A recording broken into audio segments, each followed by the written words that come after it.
Друзья, всем привет! Это очередной выпуск подкаста Акипресс. И сегодня у нас в гостях специалист по развитию искусственного интеллекта Игорь Чемеркин.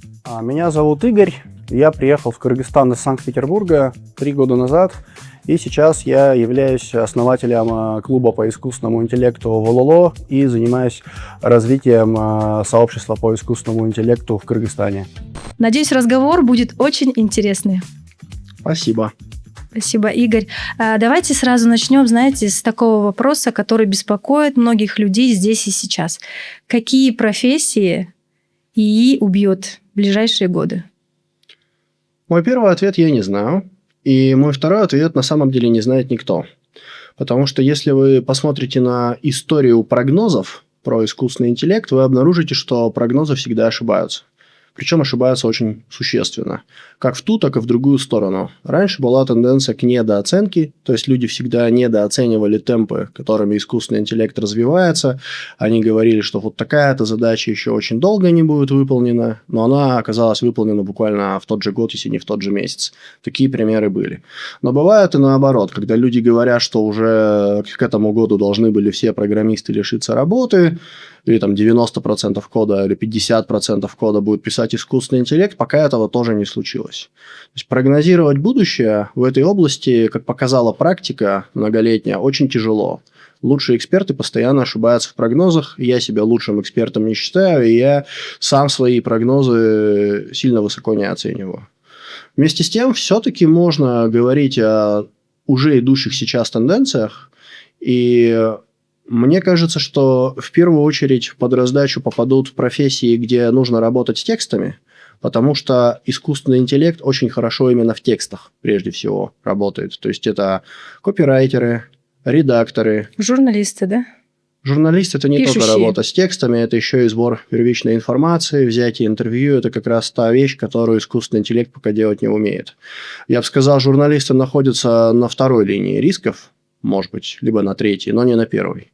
Переводчики находятся на первой линии рисков, потому что на иностранные языки искусственный интеллект уже переводит очень хорошо, он уже очень хорошо разговаривает человеческим голосом, он уже очень хорошо распознает речь, и, в принципе, весь скилл-сет у него уже есть. Это уже вопрос чисто этики, доверия, делового этикета, политического этикета, почему до сих пор все не перешли на автоматизированные переводчики. Ну и есть некий, скажем так, класс переводчиков, которые все еще остаются впереди по профессионализму. Искусственный интеллект может допускать какие-то ошибки, которые, может быть, в дипломатии считаются неприемлемыми. Но в целом, мне кажется, вот работа с текстами, перевод – это первая зона рисков. Вторая зона рисков – это программисты. Программисты действительно уже сегодня, скажем так, страдают от искусственного интеллекта, но в то же время они от него и выигрывают. Что это означает на практике? Это означает, что я, например, 10 лет работал в IT, я сам занимался программированием, и я сегодня им все еще занимаюсь, но я уже руками код не пишу. Я ставлю задачи искусственному интеллекту. Да, у вас помощники даже. Даже не помощники, а исполнители фактически. То есть весь код за меня пишет искусственный интеллект. И таких людей, как я, очень много. Но мы все еще остаемся заказчиками своего кода. То есть я занимаюсь супервайзингом и агентов, которые за меня пишут код. И человек, не имеющий никакого опыта и бэкграунда в программировании, пока супервайзингом заниматься не может. И поэтому мне кажется, что программисты пока не столько заменяются напрямую искусственным интеллектом, сколько один программист, вооруженный искусственным интеллектом, с армией так называемых кодинговых агентов, он может заменить несколько программистов, которые программируют сами, скажем так. То есть рынок труда все равно немножко сжимается. Рабочие места сокращаются, люди уходят в предпринимательство, они пытаются какие-то свои проекты делать, но мне кажется, что все не выживут. Я имею в виду, что нет места для такого количества программистов, которое было 5 лет назад на рынке и больше никогда не будет. То есть количество программистов в целом сколлапсирует в несколько раз. Но оно не исчезнет полностью, потому что даже если весь код будет писать искусственный интеллект, все равно ставить кто-то задачи, должен его направлять, да? Ставить задачи, перепроверять, заниматься какой-то организационной работой. Мне кажется, что здесь еще некоторое время программисты будут нужны. Некоторое время, это там ближайшие 2-3 года, может быть, как минимум год. А более далекие прогнозы я вообще категорически никому не рекомендую делать и читать, потому что нет таких экспертов, которые могут уверенно сказать, что будет через 2 года. И есть точка зрения, Например, ее представляют такие известные люди, как Элиезер Ютковский, Нейт Суарес, что, возможно, нас вообще через 2 года всех не будет, что искусственный интеллект просто человечество уничтожит. У них мега, да, такие прогнозы У них негативные. апокалиптические прогнозы. И я не хочу сказать, что я сам в них верю, но я хочу сказать, что я к ним отношусь сильно серьезнее, чем большинство. Я не считаю, что это какие-то лунатики или какой-то культ, который считает, что вот мы все погибнем, если срочно не остановим развитие ИИ. Я считаю, что риски существуют. Я не говорю, что они стопроцентные, но это серьезные риски. И по этой причине, я еще раз говорю, делать прогнозы больше, чем там на 2 года вперед, мне кажется, Вы не вообще беретесь, бесполезно. Да? Но вот на ближайший год, я говорю, программисты пока останутся в роли руководителей, в роли тех, кто ставит задачи. А вот переводчики и работа с текстами, копирайтеры, вот у них уже сегодня, мне кажется, могут начаться серьезные проблемы. Еще в ближайшей зоне риска дизайнеры. Почему? Ну, потому что вот Nano Banana Pro, которая вышла в ноябре прошлого года, это такая моделька от Гугла, она выглядит как друг, хорошо владеющий фотошопом. То есть я могу ей ставить задачи, которые раньше мне приходилось давать там, квалифицированному человеку, умеющему владеть там, фотошопом. И постепенно у искусственного интеллекта появляется вкус. То есть он давно уже хорошо рисует, но немножко безвкусно. У него были плохие представления о композиции, о расположении элементов. Он плохо делал очень презентации. Постепенно все эти рубежи берутся. То есть уже появляются искусственные интеллекты, которые хорошо делают презентации, которые хорошо делают инфографику, хорошо делают диаграммы, визуализируют данные. И в этом плане мне кажется, что дизайнерам тоже стоит напрячься. Ну, то есть они же обучаются постоянно. С Да. каждым новым заданием становится лучше, да? Смотрите, вот в Америке уже часть таксистов осталась без работы, потому что появились беспилотные такси. Через какое время они могут появиться у нас, допустим, в Кыргызстане? Смотрите, с беспилотными такси история следующая. Есть 2 разных технологических ветки. Я их условно называю ветка Tesla и ветка Waymo. И они друг на друга немножко не похожи. Waymo – это такси, которое требует от самого города иметь специальную инфраструктуру. То есть Waymo ориентируется по городу, ориентируясь на некие маячки, которые в самом городе расположены не на машине, а именно на инфраструктуре. И поэтому в тех местах, где Waymo работает, где инфраструктура уже создана, Waymo уже каждый день проводит очень большое количество рейсов, я не знаю, там тысячи, десятки тысяч, но Waymo реально прямо массово заменяет таксистов, то есть каждый день в Америке там миллионы беспилотных рейсов Waymo уже проводит, на все штаты я имею в виду. И эта ветка, она гораздо, скажем так, легче получает одобрение, гораздо массовее внедряется, но она, мне кажется, немножко тупиковой, потому что она требует именно постройки наземной инфраструктуры. То есть, если мы здесь, в Бишкеке, захотим по этому пути внедрять беспилотные такси, нам придется в Бишкеке проделать большую и дорогостоящую подготовительную работу нашего города. Нужно будет разместить соответствующую инфраструктуру, построить специальные карты, и потом уже по этим картам Waymo у нас, грубо говоря, сможет ездить. Ну, Я не уверен, что до нас это вообще дойдет. Почему? Потому что есть вторая ветка. Вторая ветка – это ветка Tesla. Tesla, она работает только на той аппаратуре, которая содержится в самом автомобиле. Причем у нее нет даже лидаров, у нее просто камеры, которые видят так же, как видят люди. То есть в человеческом диапазоне видимого света. И Tesla, она умеет тоже водить без водителя, то есть она сама управляет машиной, и ей не нужна никакая инфраструктура. Но разница между Waymo и Tesla в том, что вот Теслу пока еще не одобряют. То есть Tesla, она хоть и сама умеет водить без водителя, но по закону водитель обязан сидеть в водительском кресле, и если Tesla кого-нибудь собьет, водитель будет нести ответственность. Ей вот не дают пока вот таких прав, как дают Waymo. Это во-первых. Во-вторых, Tesla в принципе решает более сложную задачу, то есть приехать в незнакомую страну без подготовки и начать вот водить, просто ориентируясь на камеры. Это более сложная задача, несмотря на то, что, допустим, мой друг здесь в Бишкеке, у которого есть Тесла, он давал ей, сидя за рулем, довести его до Иссыкуля, то есть фактически всю дорогу вела Тесла, но он ее как бы присматривал за ней. Она справилась. И с одной стороны это впечатляюще, но с другой стороны как бы он не мог как бы выйти из-за руля. То есть он обязан был сидеть за рулем и по закону, ну и в целом на всякий случай, скажем так. Ну да, как бы он не мог пересесть на заднее сиденье и просто полностью отдать управление. Поэтому мне кажется, что если вот Илон Маск, если Тесла или подобные Тесла, какие-то китайские компании решат автопилот 5-го уровня, который вот умеет полностью без человека обходиться и полагается только на оборудование внутри самой машины, вот тогда начнется массовая замена водителей и таксистов на, собственно говоря, беспилотные тачки.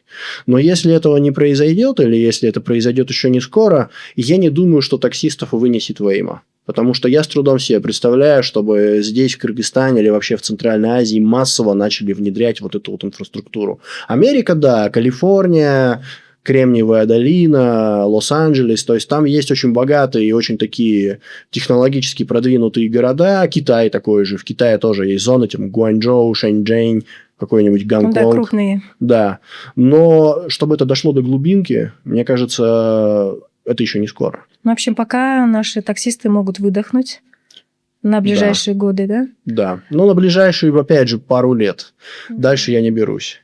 Но, опять же, Тесла еще денег стоит. То есть, Тесла, даже самая дешевая, она, может быть, по меркам Америки автомобиль среднего класса, но в Бишкеке мало себе кто Теслу может позволить. То есть, вот эта вот армия Hyundai Sonata, она не сможет быть заменена армией беспилотных Тесла, потому что Тесла в 3 раза дороже на наши деньги. В 2-3 раза минимум. Ну да, уровень жизни нужно учитывать. Да, а если поговорить о девушек OnlyFans, да? Допустим, сейчас уже ИИ может делать идеальных просто девушек, которые, конечно, не сравнятся ни с какой реальной девушкой. Я имею в виду по картинке визуальной. Вот что вы об этом думаете? Здесь тоже очень интересная ситуация. Дело в том, что почти все топовые компании, которые двигают искусственный интеллект вперед, в первую очередь, если говорить про американские компании OpenAI, Anthropic и Google, в Китае тоже есть там DeepSeek, соответственно, Qwen, Alibaba, вернее, Qwen – это название искусственного интеллекта, Alibaba – это название компании, которые его делают, ну и некоторые другие. Все эти компании, они сознательно не хотят заниматься порнографией и вообще эротикой. Потому что это, репутационные риски. Не хотят, чтобы с этим ассоциировались. Сэм Альтман, основатель OpenAI, он год назад говорил, что они рассматривают такую возможность, но недавно он сказал, что мы ее сворачиваем. То есть, они передумали с этим связываться. И это означает, что лучшие на сегодняшний день модели искусственного интеллекта, да, конечно, они могли бы создавать виртуальных моделей, и OnlyFans заполнить. Ну, я думаю, зарабатывать контентом. на этом они могли бы. Могли бы. Но они этим не хотят заниматься. Но это не значит, что этим не занимается никто.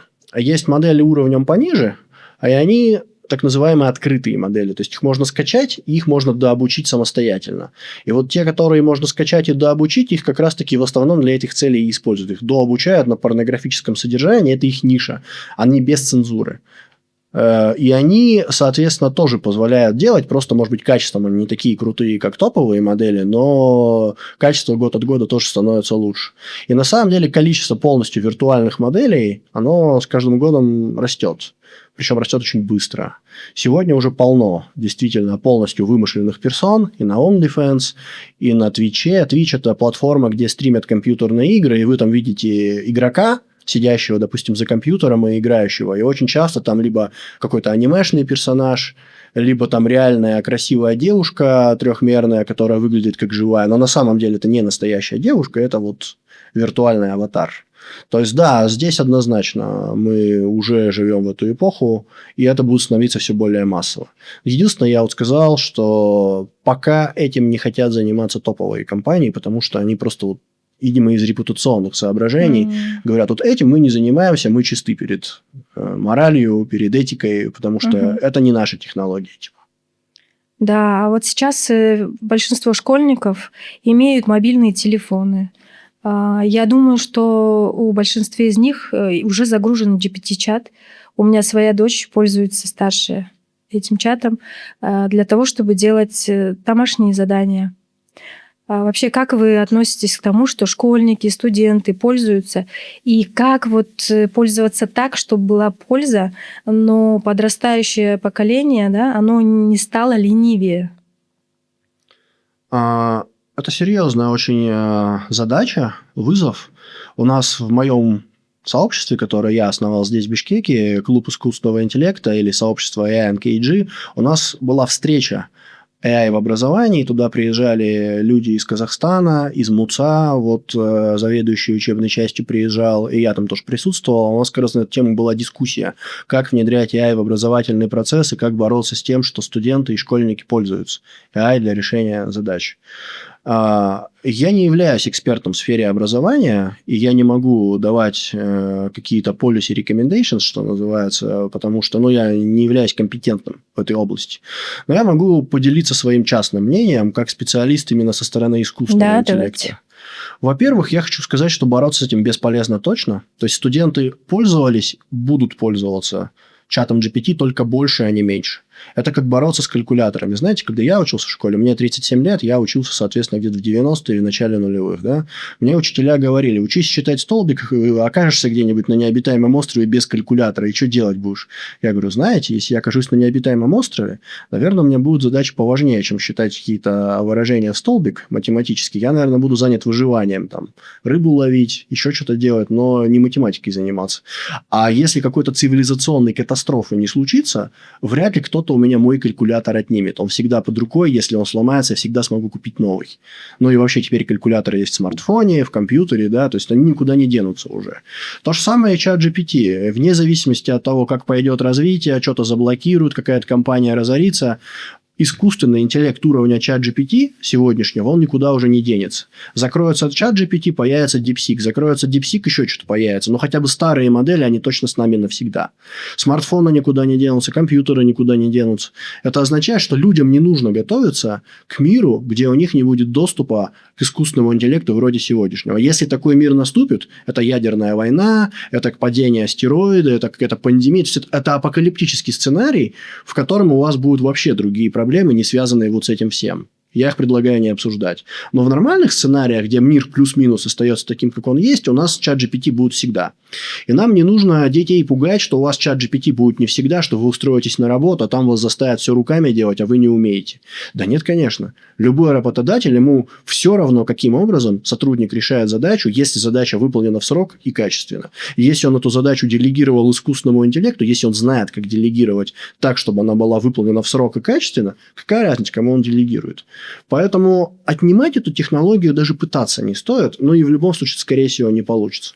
Но я согласен с посылом о том, что главное, чтобы люди не разучились думать, и чтобы они, в принципе, хоть какую-то пользу приносили. То есть, чтобы они хотя бы умели хорошо ставить задачи.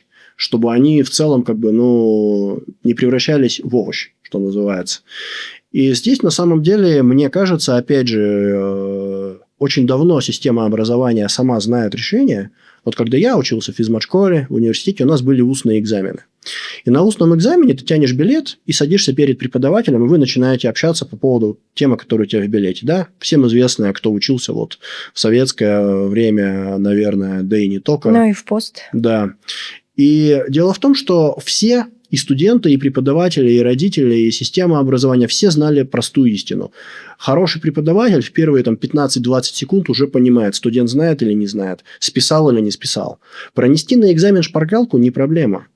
Списать ответ не проблема, но на устном экзамене тебе его нужно защитить. Тебе нужно рассказать его преподавателю, и преподаватель, задав 1-2 вопроса, сразу понимает, ты реально понимаешь, что ты несешь? Или ты просто списал? Или по заученному, да? Да, это прям совершенно очевидно. То есть, навык преподавателей детектировать читерство, детектировать то, что человек делал не сам, он существовал всегда и до сих пор существует.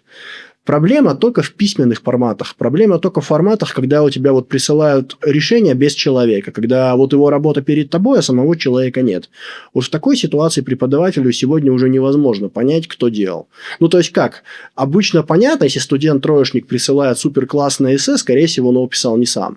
Но ты не можешь однозначно сказать, что его чат GPT сделал. Возможно, студент нанял другого студента за деньги. Есть же компании, которые и до искусственного интеллекта были, которые просто за деньги делают курсовые. Была, и в мое время тоже. Да, и в мое время была. То есть, ты не можешь поймать за руку конкретно яишку. Ты не можешь сказать, это искусственный интеллект делал. Это мог человек делать. Но важно, что если у тебя есть доступ к студенту, и ты с ним можешь устно общаться, ты точно можешь понять, что делал не он. И мне кажется, этого достаточно, чтобы поставить ему 2 и отправить на пересдачу. Поэтому мне кажется, что проблема преувеличена. Если речь идет о том, как проверить, что студенты реально что-то усваивают на занятиях, проводите устные экзамены по билетам, как их проводили за 50-100 лет назад. И эта проблема решится сама собой. Но если студенты просто какие-то домашки, расчетные делают с помощью ишки, я в этом проблемы вообще особо и не вижу, потому что ишка с ними навсегда. И они в то есть работе в любом будут ей случае, пользоваться. вводя какие-то Да. запросы, они же все равно осваивают, по крайней Да. мере, то, что выдает им, да, чат. Нужно Вот. разработать правильную систему стимулов, чтобы студент сам был замотивирован таким образом использовать искусственный интеллект, чтобы при этом у него в голове что-то оставалось, что позволит ему пройти устный экзамен. Вот чтобы у него именно был какой-то осадок для устного экзамена. Вот если вот такую систему стимулов выстроить, дальше все решится само собой, я считаю. А для нашей молодежи, да, что бы вы посоветовали? Вот те, кто будут поступать, где им учиться вообще, какую профессию выбирать, с учетом, там, допустим, на 5, на 10 следующих лет? Ну, смотрите, я опять же не люблю делать прогнозы на 5-10 лет, я могу только делать какие-то экстраполяции из существующих тенденций, но я вообще хочу одну вещь подчеркнуть. В мое время все старались получить высшее образование. Это было, знаете, еще из Советского Союза. Идешь, Да, ты ты уже в первом человек без классе. вышки, уже человек 2 класса. Да, Да? да. А еще мальчики поступают в университет, потому что университет давал отсрочку от армии. В Советском Союзе и в России тоже, и в Кыргызстане, я так понимаю, тоже Да, что-то подобное То есть. же самое. То есть половина населения сразу вот еще и рассматривает вышку как легальную отсрочку от армии, а там уже где-нибудь уже подсуетимся, да. И в целом как бы была такая система, что вышку получить надо. Я вот тоже ее получил, потому что надо. У меня не было никакого конкретного интереса, я просто плыл по течению, поступил в физмат-школу, оттуда меня без экзамена взяли на мехмат. Я пошел на мехмат не потому, что мне математика так сильно нравилась, а потому что меня туда без экзамена взяли, Но а вы вышка же там нужна. продержались, значит, у вас были способности? Продержался 2 года. Потом перевелся на эконом. М. К экономике у меня был уже интересно, это другой разговор. Но в целом я хочу сказать, что у меня даже в голове не было идеи, а что если вообще не поступать в университет? Ну как так? Вообще не поступать? Ну это же странно. И на самом деле есть... Обычно не поступали те, у кого просто нет денег. Кому надо срочно работать, там, обеспечивать семью, и они просто шли работать сразу после школы. Но даже они старались где-то получить диплом, может быть, даже на заочке, просто чтобы был диплом о вышке. Да. Эпоха сменилась. Сегодня к людям без диплома относятся гораздо спокойнее, особенно в программировании, в IT в целом, и вообще почти в любых профессиях. Например, ты дизайнер. Устраиваешься дизайнером, тебя просят показать же не диплом, а портфолио. Покажи свои прошлые дизайнерские работы. Если ты работал, я не знаю, устраиваешься на какую-нибудь вакансию, практически любую в экономике, тебе говорят, а где ты раньше работал, что ты умеешь делать? А покажи результаты. И если у тебя есть что показать, диплом у тебя даже не спросят. Есть очень много компаний, которые вообще про диплом вопрос на собеседованиях даже не поднимают. И сегодня я бы единственное, что могу, наверное, посоветовать студентам и молодежи, задуматься о том, а нужна ли вам вообще вышка. Потому что для меня вышка – это не только получение какой-то специальности. Во-первых, высшее образование – это самый простой, самый легкий способ легально пожить в другой стране несколько лет.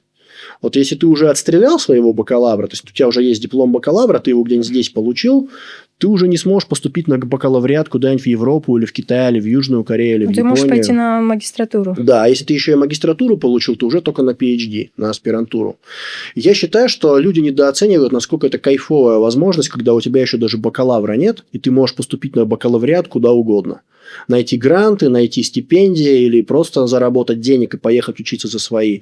Потому что на самом деле в современном мире все еще много границ, особенно для стран с слабым паспортом, куда относятся и Кыргызстан, и Россия, например. Просто так приехать и где-то 4 года пожить. Но высшее образование – это одно из самых популярных способов, как можно вот попасть в другую страну легко, и даже финансовый вопрос можно решить. Часто есть всякие гранты, стипендии, программы, которые помогают. Я бы всем посоветовал, вместо того, чтобы вот на автопилоте заканчиваешь школу, сразу присматриваешь, куда учиться идти, сперва как бы осмотреться, поработать, понять, что тебе интересно, а потом уже, когда ты поймешь, к чему у тебя душа лежит, поискать опции в этой области получить образование, не ограничиваясь Кыргызстаном, Россией и вообще нашими странами, а в том числе рассматривать весь мир. Мне кажется, это офигенный опыт, который люди очень часто не получают просто потому, что они слишком рано пошли учиться. А вот с точки зрения развития ИИ, да, какие профессии они будут востребованы? С учетом, что ИИ развивается, набирает обороты. Еще раз повторюсь, прогнозы делать бессмысленно. Особенно, понимаете, если мы говорим про молодежь. То есть молодежь, она какое-то время еще будет учиться, и вот как раз за это время и еще сильнее разовьется. И насколько он разовьется, я не знаю. Я серьезно не могу даже вот давать прогнозов на такие сроки, там, на год, на 2, на 3, потому что я вижу, как люди гораздо компетентнее меня из года в год такие прогнозы дают, и они мало чем отличаются от гадания на кофейной гуще. Просто не хочу в эту череду гадателей даже становиться. Я могу сказать, какие навыки будут востребованы точно. Да, вот говорят многие, что то, что ты делаешь руками, вот это в итоге опять станет ценным. Я здесь полностью согласен. Я хочу сказать, что, во-первых, да, навыки работы руками, потому что чат GPT, он не может заменить строителя, потому что у чата GPT нет рук. Робота можно сделать, строителя, но роботы, человекоподобные особенно, они довольно дорогие до сих пор, и они массово, вот прямо вот на стройках пока не работают. И в Германии, в Европейском Союзе в целом сейчас очень много нехватка кадров типа электрики, сварщики, сантехники. Вот те профессии, которые у нас ассоциируются с забулдыгами, алкоголиками и считаются самыми низовыми, которых вообще никто не хочет делать. Да? То есть, ни один человек, я вырасту, мечтаю стать электриком. А в Европе электрик – это такой очень уважаемый, хорошо получающий, интеллигентный и квалифицированный человек, который приходит отключать за долги свет всяким айтишникам, баристам и прочим модным профессиям. Да, сантехники хорошие так вообще на вес золота, да? И они даже здесь на вес золота. Хороший сантехник, хороший электрик, хороший прораб, он даже здесь на вес золота. Потому что большинство – это не хорошие. Это те, кто просто готов этим заниматься. А хорошие – да. И, во-первых, да, я считаю, что любая профессия, где требуется работы руками, она находится по определению в сильно меньшей зоне риска, чем любая профессия, где ты просто сидишь за компьютером. Это такая вот реальность, которую надо принять. Это первый момент. Второй момент, надо понимать, что нужно просто иметь гибкое мышление, уметь учиться, уметь перестраиваться. Потому что, мне кажется, искусственный интеллект открывает очень большое пространство для предпринимательства. Вот на стыке искусственного интеллекта и реальной жизни. Приведу пример. Например, вот искусственный интеллект рисует картинки. Классно. Ну, Midjourney там уже много лет классно рисует. Допустим, если ты просто захочешь продавать цифровые картинки, ты их не сможешь продавать. Цифровые художники сейчас страдают. Они больше всего ненавидят искусственный интеллект и пытаются его запретить всеми способами. Естественно, это безнадежная война. Но просто люди, вместо того, чтобы идти к художникам заказывать арты, они генерируют арты у искусственного интеллекта. А теперь представьте себе тот же самый рисунок, но на футболке.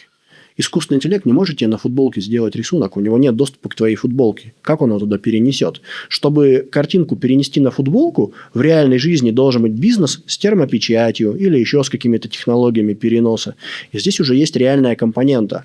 И вот если вы сделаете бизнес на стыке, где искусственный интеллект генерирует картинки, но потом в реальной жизни вы эти картинки клеите на что-нибудь, на кружки, на футболки и так далее – вы уже не в зоне риска, что вас напрямую заменит искусственный интеллект. Да, картинки он и так за вас делает, но вы же эти картинки превращаете в продукт, а в продукт он за вас его не превратит. И вот такого рода предпринимательство, возможности где-то на стыке реальной жизни и цифровых технологий где-то что-то сделать прикольное, с развитием искусственного интеллекта становится все больше. А что нужно человеку, чтобы в этом уметь, чтобы такие возможности уметь находить? Мне кажется, нужно иметь в первую очередь это вот гибкость мышления, что называется, держать нос по ветру. Любознательность. Быстро реагировать, да? Да. Вот это вот то, что, мне кажется, всегда будет востребовано. По вашему опыту, вы наверняка используете много и разных. Что лучше для таких вот, знаете, повседневных задач, когда нужно тебе собрать какую-то информацию, допустим, о каком-то факте историческом, вот этот пример возьмем. Что лучше, GPT, Gemini, Grok или DeepSeek, по вашему опыту? Здесь бесполезно отвечать. Я не знаю, через какое время это видео кто-то посмотрит, но дело в том, что если вот вы возьмете случайные точки на протяжении последних 2 лет, типа там март 2025, апрель 2024, вот в каждой из этих точек ответ был бы разный. Почему? Потому что в целом действует правило: в искусственном интеллекте лучше тот, кто обновился последним. Особенно это касается лидеров OpenAI, Google, Anthropic. Вот кто из них последний накатил крупный апдейт, у них, знаете, просто считается джентльменское соглашение. До сегодняшнего дня это правило, оно плюс-минус соблюдается. Как только выходит у основных игроков свежее обновление, оно всегда лучше всех остальных. Через 2 недели или через месяц выйдет обновление от конкурента, и уже конкурент станет лучше всех остальных. То есть нужно следить, да, за обновлениями? Но в целом я хочу сказать, что да, первый ответ нужно следить, но второй ответ, они все одинаково хорошие. То есть, разница, конечно, есть. Но в целом между Антропиком, Гуглом и чатом GPT, я бы сказал, принципиальной разницы в уровне нету. То есть, они все плюс-минус друг от друга отстают там на одно обновление. Грок чуть более спорный, это тоже один из ведущих игроков на рынке искусственного интеллекта, но пока, мне кажется, он немножко от тройки лидеров отстает. А еще есть китайские модели, которые сложно оценивать, но они тоже на уровне примерно том же самом. Ну, то есть, они внутри их страны только? Нет, они доступны как раз-таки нам. Более того, они самые доступные. Я знаю DeepSeek, да, еще какие? DeepSeek. Moonshot компания, Moonshot AI, у них модель называется Kimi. Сервис Kimi. Qwen – это Alibaba. Вот все знают магазин барахла AliExpress. Материнская компания Alibaba. Ей принадлежит еще и вот лаборатория по искусственному интеллекту. Одна из лучших в Китае. У них модель называется Qwen. Это супер популярные, супер известные модели. Потом есть самый лучший, на мой взгляд, университет в мире. Это университет Цинхуа в Пекине. В этом университете есть лаборатория. Да, ZTI, по-моему, называется. У них модели GLM. Тоже очень крутые. По-моему, я кого-то еще игнорирую. У Xiaomi недавно модели вышли свои, у них тоже есть своя лаборатория. Я их не тестировал, я про них мало знаю. Но в Китае тоже есть своя когорта лидеров и несколько игроков поменьше, которые тоже интересны. И какие модели лучше, западные или китайские, это спорный вопрос. Ну, пока в тестах и в реальном опыте многие предпочитают западные все-таки. Но на самом деле я замечал, что есть задачи, на которых китайские модели лучше. А еще китайские модели гораздо доступнее. То есть, западные модели, они обычно дают свой максимальный уровень за платную подписку только. То есть, без платной подписки тебя пересаживают на модель попроще и потупее. А в Китае там тоже, конечно, подписки есть, но у них гораздо больше бесплатные именно лимиты. Ты можешь дипсиком, вообще не платя денег, пользоваться именно топовым дипсиком без ограничений почти. И тебе будет хватать на месяц. Ну, грубо говоря, у них же да, оплата особенно, всегда... если ты будешь пользоваться сразу несколько. Типа, закончились лимиты в дипсике, идешь в Qwen. Переходишь туда. Да. Так что искусственного интеллекта на рынке полно. Он весь примерно плюс-минус на одном уровне. Кто лидеры, известно. OpenAI, Anthropic и Google. То есть, Gemini, ChatGPT и Claude, если говорить про модели. Ну, а компании, это, соответственно, Google, OpenAI и Anthropic. Ну да, видите, просто вы же в этой сфере как бы специалист, эксперт. А для простого населения, которое, допустим, один раз скачали ChatGPT, ну и все, они как бы сидят на нем. И это, на самом деле, по-своему хорошо, что есть ChatGPT, про который знают все. То есть, сам факт, что, да, большинство людей знают только про ChatGPT, пусть они знают про что-то одно, чем они не знают вообще ни про чего. Да? ChatGPT – это одна из ведущих моделей на рынке. По мнению многих, она чаще всего оказывается самой лучшей. То есть, даже его одного достаточно на самом деле. Про других можно даже не знать. Но если вы более продвинутые, тогда вы можете пробовать разные модели и самостоятельно разбираться в вашей конкретной задаче, какая лучше. Иногда ответ не очевиден. Пока сам не попробуешь, не поймешь. Потому что все говорят одно, но ты пробуешь, у тебя опыт расходится с мнением большинства. Это очень популярная история. Но даже если у тебя просто есть ChatGPT и ничего больше, это уже очень-очень много. То есть, сильно лучше, чем если у тебя нет искусственного интеллекта под рукой. Ну, то есть, вы говорите, что если человек не использует вообще искусственный интеллект в своей работе, то он в какой-то период может немного отставать, да? Он не то, что может немного отставать, он не использует главную технологию, которая есть на сегодняшний день у человеческой цивилизации в целом. То есть, если ты все еще не пользуешься чатом GPT в 2026 году, ну или подобными моделями, тут выбор невелик. Либо ты какой-то отшельник, либо ты какой-то очень идейный такой пурист, и, скорее всего, ты даже сам не понимаешь, чего ты себя лишаешь. Либо ты очень ленивый. И я знаю, есть много людей, которые бьют себя в грудь, что вот я работаю сам, я не пользуюсь чатом GPT. Даже в программировании таких полно. И они, наверное, думают, что они пытаются себе таким образом набить цену, показывают свое человеческое достоинство. Типа, я вот не из тех низких, да, сотрудников, которые вот могут быть заменены, да, которые вот без него не могут. Я гораздо выше уровня, я тот, чья работа незаменима. Сегодня это выглядит не как вот заявка на то, что ты крутой, а как заявка на то, что ты тупой. Потому что есть люди, признанные эксперты, как в программировании, мирового уровня, эксперты с репутацией, которые были контрибьюторами в проекты мирового уровня, на которых зиждется во многом вся современная айтишка. И эти люди пользуются искусственным интеллектом, не стесняясь. Они говорят, что я код пишу не руками, за меня пишет код, какой-нибудь Anthropic код Opus 4.6. Они этого не стесняются. И возникает вопрос, если они этого не стесняются, а какой-нибудь здесь дядя Вася, там, который 20 лет на C++ программирует и думает, что никто в мире C++ не знает лучше его. Возникает вопрос, если ты такой крутой, то почему ты не работаешь в NVIDIA? Почему ты не ходишь на международные конференции в качестве спикера? Почему ты считаешь, что вот ты круче тех людей, которые туда ходят, и при этом они пользуются искусственным интеллектом? А ты считаешь, что ты такой крутой и незаменимый, но при этом сидишь где-нибудь в Бишкеке в непонятной конторе или в Москве, например, да? То есть, мне кажется, что сегодня люди, которые не пользуются искусственным интеллектом, они очень много о себе думают, либо, наоборот, вообще не думают. То есть, по-хорошему, надо искать способы к своей работе его прикрутить. Да, я допускаю, что есть работы, куда прикрутить его в итоге не получится по тем или иным причинам. Но попытаться надо. То есть, решение об отказе должно приниматься на основе «попытался и понял, что это бесполезно», а не на основе того, что я знаю, что это бесполезно. Вот это «я знаю», от него надо уходить. Я думаю, эта тема не просто важная. Я думаю, это самая важная тема, которая вообще сейчас есть в мире. Одна из самых важных задач, стоящих перед человечеством, это как сделать так, чтобы искусственный интеллект нас в ближайшее время всех не убил. Потому что, я считаю, это очень реальная перспектива. Я где-то 50% даю на то, что в ближайшие 10 лет наступит конец света, и просто наша история закончится. Я смотрела ваше интервью, которое было снято некоторое время назад, и вы тогда прям были уверены, что, скорее всего, развитие сверхумного ИИ приведет к вымиранию человечества. Вот сейчас, на данный момент, что вы считаете? Я по-прежнему так считаю. Есть такая книжка от 15 апреля, через примерно 2 недели, я буду выступать в книжном клубе ОЛОЛО. У нас есть книжный клуб, там мы обсуждаем книги. Я как раз буду выступать про книгу, которая называется «If anybody builds it, everyone dies». Это книга как раз Ютковского и Саареса. И она написана, чтобы оповестить общество и полисимейкеров, то есть политиков, регуляторов, об опасностях создания искусственного сверхинтеллекта. Проблема в том, что я не знаю, можно ли вообще создать сверхинтеллект, когда он будет создан, если можно, будет ли создан вообще. Это как бы сегодня никто не знает, как сделать искусственный интеллект, который умнее всех людей на планете. Просто есть опасения, что он может получиться сам собой, если мы просто будем продолжить делать то, что мы уже делаем.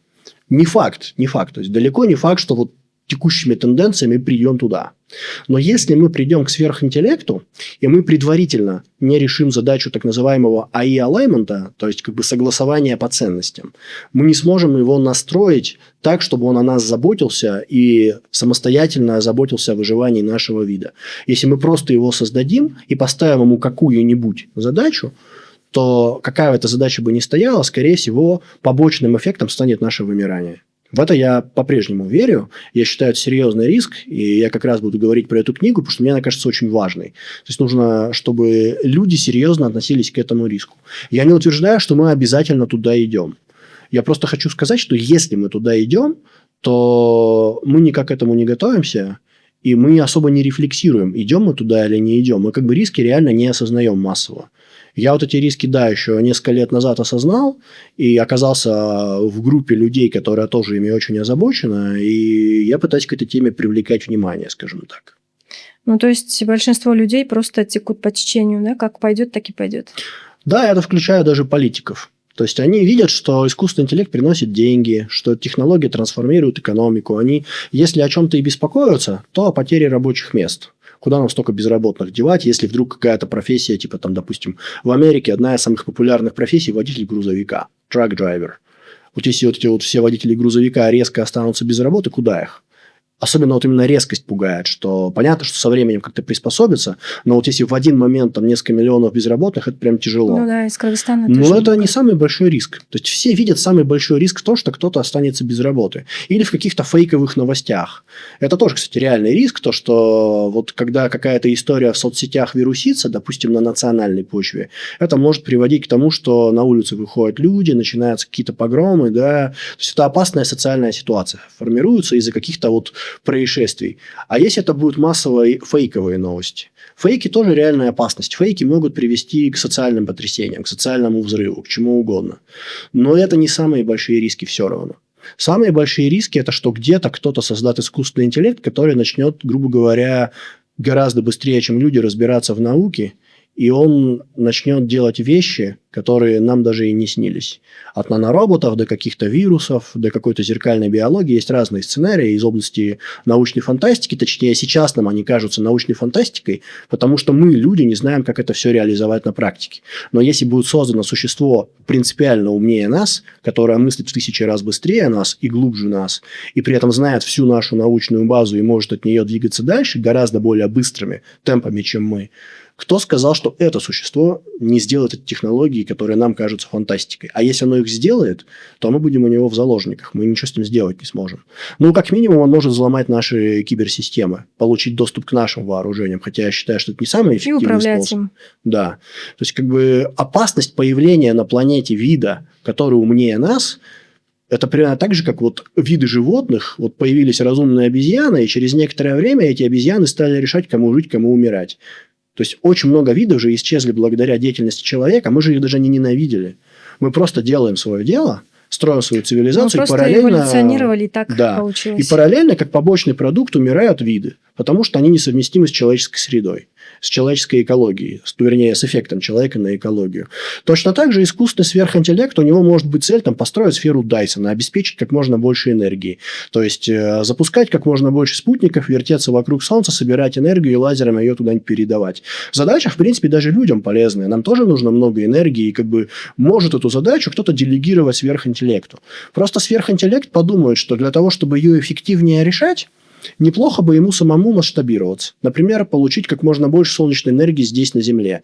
Но вот проблема. К сожалению, солнечная энергия до Земли доходит ее маленький процент, потому что атмосфера много чего блокирует. Дай-ка я переделаю состав атмосферы, чтобы солнечные лучи свободнее проходили вот до солнечных панелей.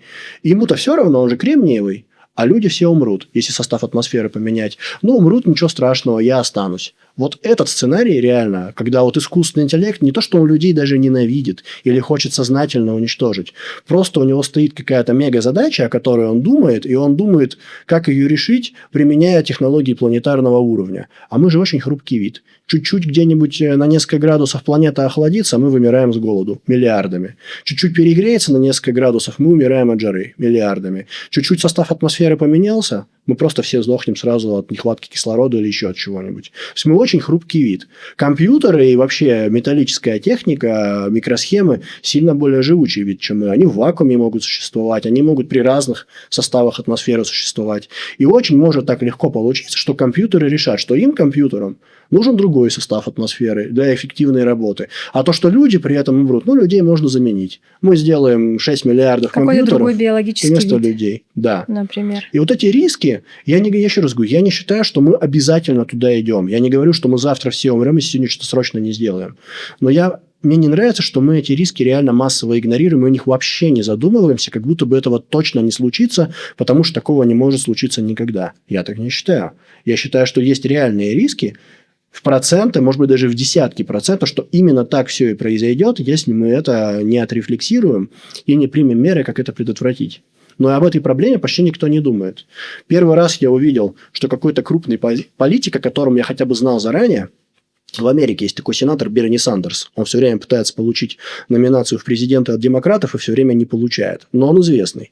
Вот Берни Сандерс как раз-таки встречался с Ютковским, и по итогам этого диалога Берни Сандерс начал посылать инициативы, что я хочу запретить вести мораторий на строительство дата-центров и на разработку искусственного интеллекта мощнее вот уже существующего уровня. Это как раз то, вот к чему призывает вот группа обеспокоенных людей, в общем-то, во главе как раз-таки с Ютковским и Сааросом, во главе с МИРИ. Да, вот вы часто приводите в пример Ютковского, да, это же был его пример, когда, допустим, ты говоришь, и сделай скрепки, но ты не указываешь, сколько, сроки. И в итоге он превращает весь мир в скрепки, разрушая машины, дома, допустим, да, с одной целью сделать скрепки. Да. А это приводит в итоге к катастрофе. Это сценарий серой слизи. То есть, да. То есть здесь важен промпт. По вашему мнению, с какой длины может быть промпт? То есть если учесть все детали, если это супер какая-то важная задача. Есть такой тезис, что все джинны, исполняющие желания, делятся на 3 категории. Первая категория – это те джинны, которым вообще ничего объяснять не надо. Они сами сделают вам хорошо, лучше, чем вы бы сами сформулировали это. Вторая категория – это достаточно слабенькие джинны, которые мало что умеют, и по этой причине безопасны, скажем так. И третья причина – это джинны, которых вообще никаким способом нельзя сделать безопасными. В человеческой истории есть очень много мифов в разных культурах о сделке с дьяволом. Когда человеку дьявол его соблазняет и говорит, типа, я исполню твое желание. Иногда он просит взамен душу, но иногда он просто говорит, я просто исполню твое желание, вот без платы с твоей стороны якобы. И человек говорит, я хочу какое-нибудь желание, и дьявол его реально исполняет, но он исполняет его таким образом, что человек об этом потом очень горько жалеет. То есть он говорит, там, я не знаю, я хочу жить вечно, а он его подвергает вечным страданиям. Человек говорит, я хочу там, не знаю, там, увидеть моего сына там, королем, и он видит, как его сына там, свергая заговорщики и мучительно убивают. Да? То есть что-нибудь такое. То есть как бы желание исполнено, но так, что ты об этом пожалел. И вот возникает вопрос, некоторые даже, знаете, такое соревнование устраивают, как правильно формулировать желание, чтобы о них точно не пожалеть.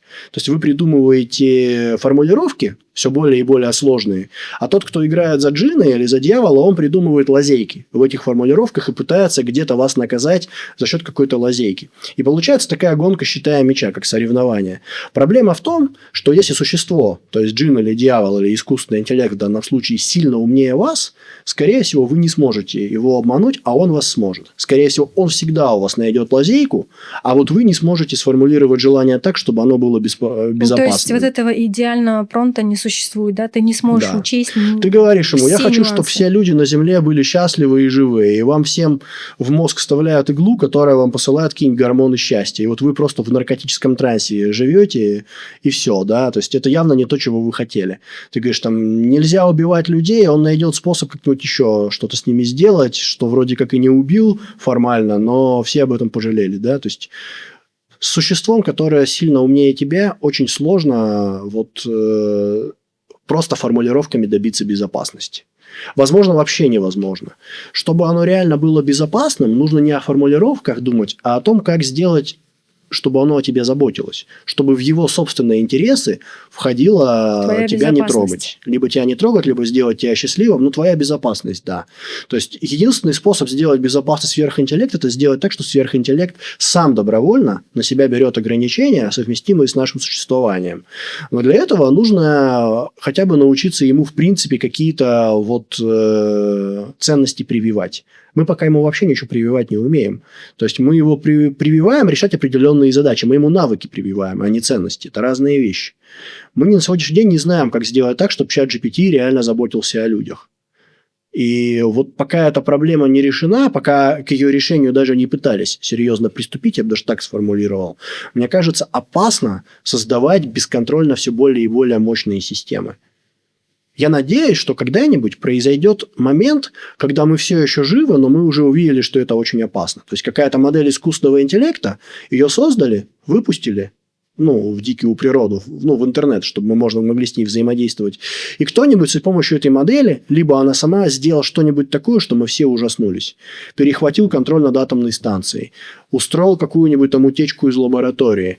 Устроил падение всех фондовых рынков на планете, самую страшную экономическую катастрофу в истории. Но такую катастрофу, которую мы все-таки пережили и отрефлексировали, что да, мы увидели, как страшно может быть, если мы что-то такое создадим, но мы, по крайней мере, выжили, сделали выводы и стали ответственнее.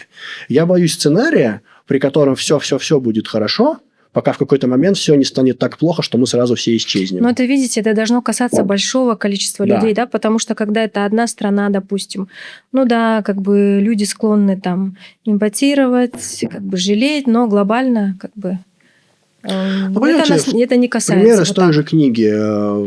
Человечество всю жизнь воевало, всю историю. Войны казались неизбежными. И когда было создано ядерное оружие, в свое время всем казалось совершенно очевидным, что ядерная война случится. Потому что, а как иначе? Был план, 200 атомных бомб, 200 советских городов. Советский Союз тоже, естественно, строил все объекты в Советском Союзе двойного назначения. Например, метро в Москве и в Питере, глубокого залегания. Чтобы можно было использовать метро в качестве убежище от ядерной бомбы. Возникает вопрос, если вот мы строим убежище от ядерных бомб для масс в метро, можно ли сказать, что мы готовимся к предотвращению ядерной войны? Нет, мы к ней готовимся. Мы готовимся к тому, что она будет. То есть в Советском Союзе и в Америке во времен Холодной войны царило представление, что она обязательно случится. И несмотря на то, что все понимали, что это ужасно, что это плохо, что миллионы или миллиарды погибнут, все все равно делали предготовление к ядерной войне. Но она не случилась. То есть все-таки, когда политики осознали, что вот плохо станет всем, включая их самих, членов их семей, и вообще весь мир изменится так, что вот в нем жить будет неприятно, как-то смогли договориться. Хотя ненависть была колоссальная. Ненависть и страх. И как бы все же боялись, что окей, допустим, мы на себя возьмем обязательство разоружаться. Но возьмут ли они? А если они нас обманут? А если мы разоружимся, а они нет? Мы, когда, получается, просто проиграем войну, даже не начав ее, да? Очень много было опасений, и тем не менее ядерное оружие, грубо говоря, 80 лет существует, но еще ее, к счастью, тьфу-тьфу-тьфу не было. И, возможно, такая же ситуация будет с искусственным интеллектом, что все понимают, что если не мы его создадим, китайцы создадут, а если китайцы не создадут, русские создадут. А еще искусственный интеллект очень полезен. Если мы его не создадим, то мы лишимся технологий, которые он бы мог для нас сделать. Это жертва. Но если люди реально поймут, что обратная сторона не приносить эту жертву в том, что мы просто все можем как вид исчезнуть, вполне возможно, что люди одумаются, и точно так же, как мы смогли 80 лет прожить без ядерки, мы, может быть, 80 лет сможем прожить без сценария, о котором я говорю. Поэтому эта тема меня реально волнует, беспокоит. Да, ну смотрите, понятно, что по интеллекту человечество уже проигрывает. Как пример просто игра Go, да, которая больше 2000 лет, и которая очень сложна. Уже искусственный интеллект победил чемпиона. Потом у нас был случай, когда Каспарова тоже победил искусственный интеллект. И таких примеров много, да. Но, допустим, если говорить на примере фильма, да, «Я робот», потому что его, мне кажется, в нашей стране точно все посмотрели. Там главный герой сокрушается, да, то, что робот спас его, а не ребенка.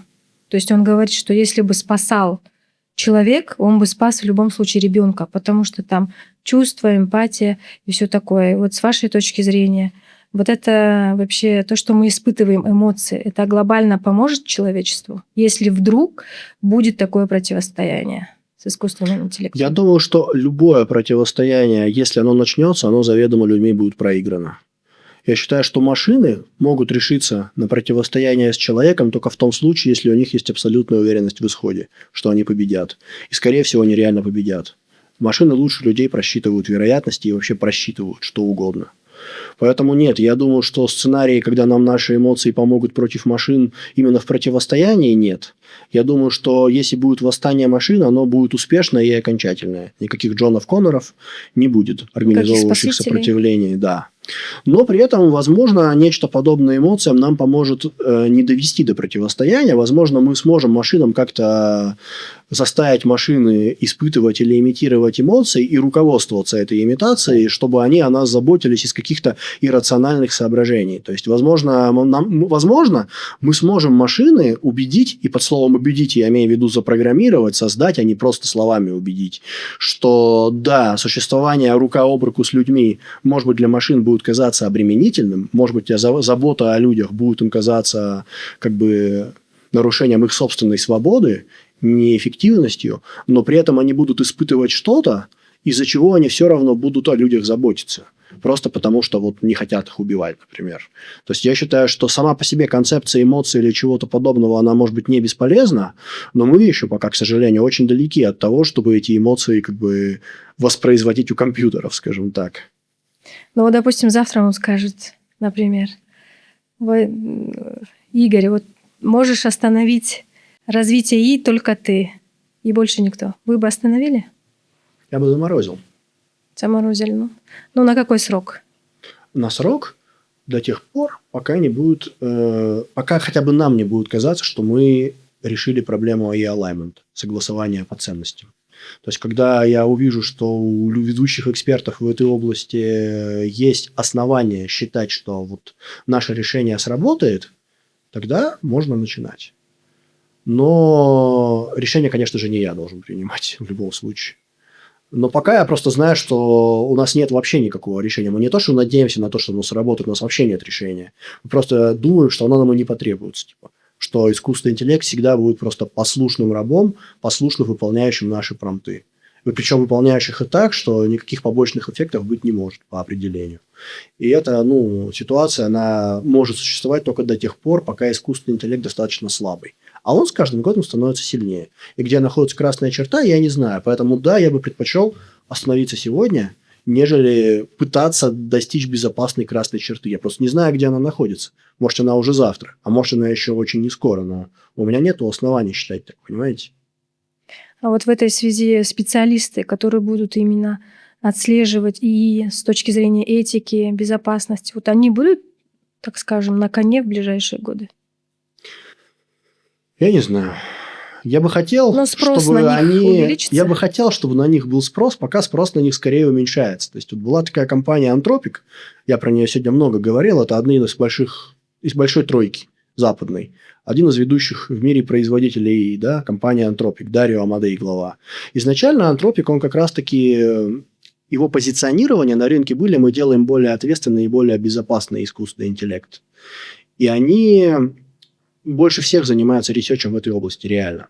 Но при этом они тоже начали отказываться от некоторых принципов, которые были у них заложены, принципов безопасности. Они говорили, мы вот такого делать никогда не будем и так далее. Они начали эти принципы убирать. А компания OpenAI, у них был Red Team, то есть отдел, который тоже тестирует безопасность. В нем были сокращения. То есть люди, которые должны заниматься безопасностью, пока я скорее вижу тенденцию, что их начинают меньше слушать и сокращать, а не к тому, что их начинают больше слушать и нанимать. К сожалению, это так. Расскажите, в каком году вы приехали, почему вы выбрали Кыргызстан? Я знаю, что вы приехали буквально сразу после начала спецоперации, да? И почему в итоге решили оставаться в Кыргызстане? Второй вопрос сильно интереснее первого, кстати.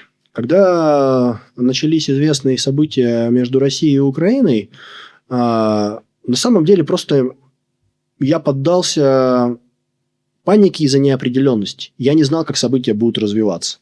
Я не был уверен ни в чем, но в том числе я рассматривал разные риски, и я хотел из России уехать куда-нибудь. И таких, как я, были сотни тысяч, и за счет этого цены на авиабилеты очень сильно выросли. И я тогда решил поступить в 2 этапа. Я сперва уеду прям буквально куда-нибудь, а потом уже из куда-нибудь уеду туда, куда хочу. И насчет вариантов, куда хочу, я рассматривал Турцию, Армению и Грузию. В основном, потому что туда ехали некоторые мои друзья. Кто-то там уже жил, а кто-то туда планировал. И я посмотрел, какие самые дешевые авиабилеты были на тот момент. Самые дешевые оказались в Ош, в Кыргызстан. Про Кыргызстан на тот момент я знал только то, что эта страна входила когда-то в Советский Союз, и все. То есть я ожидал, что, наверное, какая-то часть людей здесь будет понимать русский язык, наверное, какие-то тесные связи с Россией еще существуют, но я вообще ничего о стране не знал больше. И когда я приехал в Ош, я планировал потусоваться какое-то время в Оше или вообще в Кыргызстане, и двинуться оттуда дальше уже, когда цены немножко уляжутся, да. В Оше меня и прибывших вместе со мной друзей и просто незнакомых людей встретил очень хорошо местный предприниматель по имени Мурат. К сожалению, не знаю его фамилию и вообще я все время забываю ему как-то благодарность передать. Он нас всех принял в Ошском Навате, он накрыл для нас стол, там плов поставил и накормил и рассказал вообще о реалиях Центральной Азии, о Кыргызстане, о соседних странах и помог освоиться, что называется, на месте. Мне очень понравилось, что вот я только приехал в незнакомую страну, и здесь кто-то о моих интересах позаботился. Я прям очень большой прилив благодарности испытал, и мне стало интересно, что, возможно, мне не стоит дальше никуда ехать, если здесь такие классные люди есть, которые могут помочь освоиться. А Мурат мне посоветовал доехать до Бишкека еще. И называл даже контакты. Среди контактов он называл, например, Азиза Абакирова, основателя парка высоких технологий. Он его просто упоминал, я тогда, естественно, не был с ним знаком. Он сказал, если вы в Бишкеке у вас будут проблемы, вот сейчас можете к этому человеку обратиться.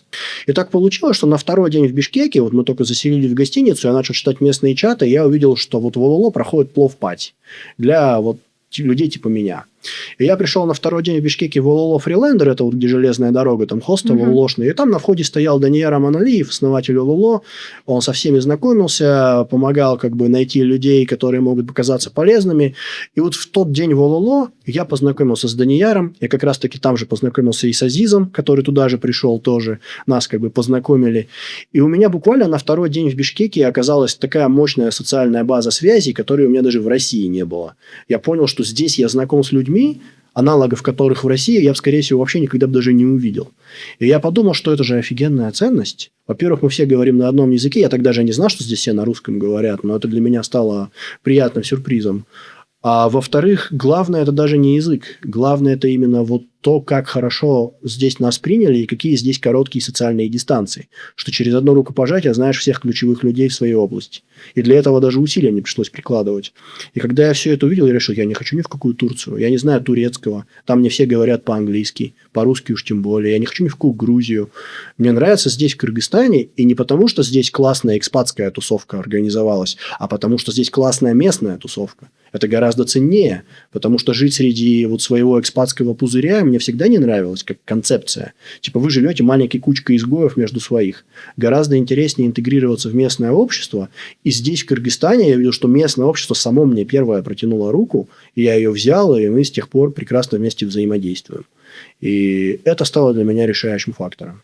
Ну, то есть вы уезжать в ближайшие годы? Я вообще не планирую уезжать. Я здесь безвылазно. планируете? Я уже живу 4 года, и я планирую прожить здесь 5 лет, необходимых на то, чтобы подаваться на гражданство. Потом подаваться. Я уже по чуть-чуть начал учить язык. Правда, совсем по чуть-чуть. Скажите, вот какие слова вы сейчас сразу сходу можете вспомнить кыргызские?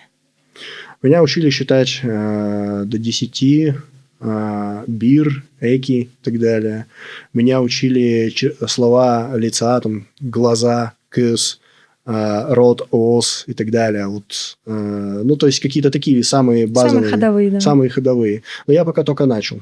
Но я собираюсь наращивать темпы изучения, потому что я хочу, что вот когда наступит срок, что я 5 лет прожил в стране, к этому сроку у меня уже был кыргызский хотя бы на уровне А1. То есть, на минимальный какой-то, но чтобы Да, на был. бытовом. Да. Да, чтобы могли в магазине отовариваться спокойно. Ну, да. Да. А из блюд какие вам нравятся кыргызские? Угощения. Тут сложно сказать, что считать кыргызскими, потому что Центральная Азия как будто бы вся претендует на одни и те же блюда. Да, ну вот бишпармак, борсоки вам нравится? Мне очень нравится курдак. Курдак. Обожаю. Я не знаю, насколько он прямо исходно кыргызский, но курдак мне нравится больше всего. Еще мне очень нравится в Кыргызстане плов. Вообще, я хочу сказать, я всю жизнь ненавидел плов, пока жил в России. И я думал, это потому, что я просто его не люблю. Оказалось, потому что в России его не умеют готовить. Да. А вот когда я побывал в Аше и в Бишкеке, сейчас-то я уже понимаю, что здесь тоже есть своя иерархия, он не везде одинаково вкусный, но самый так себе плов в Бишкеке все равно лучше всего, что я ел в России. И немножко давайте о вашей личной жизни поговорим. Есть ли у вас девушка, супруга? Про вашу семью немножко расскажите. Ну, моя семья... Родители остались в России, они живут в Новосибирске, я сам из Новосибирска родом. У них все хорошо, насколько это вообще может быть сегодня применительно к России. Они время от времени мне навещают, в среднем раз в год. У нас с ними нормальные, хорошие отношения. Но я с 17 лет, в принципе, живу отдельно. Для меня это нормально, жить далеко от родни. Последнее место до Кыргызстана, Питер, да, у вас был? Да. Меня так немножко покидало по свету. Я жил... в Новосибирске, учился в Москве, потом пожил в Таиланде и потом переехал в Питер. Вот из Питера уже сюда. Такая вот моя жизненный путь. Здесь, да, у меня есть девушка, но подробности личной жизни я не готов обсуждать. Хорошо. Уважаем ваше решение. На этом все, да, Игорь? Дорогие зрители, надеюсь, было интересно. Смотрите, комментируйте, подписывайтесь, ставьте лайки. И до следующих встреч.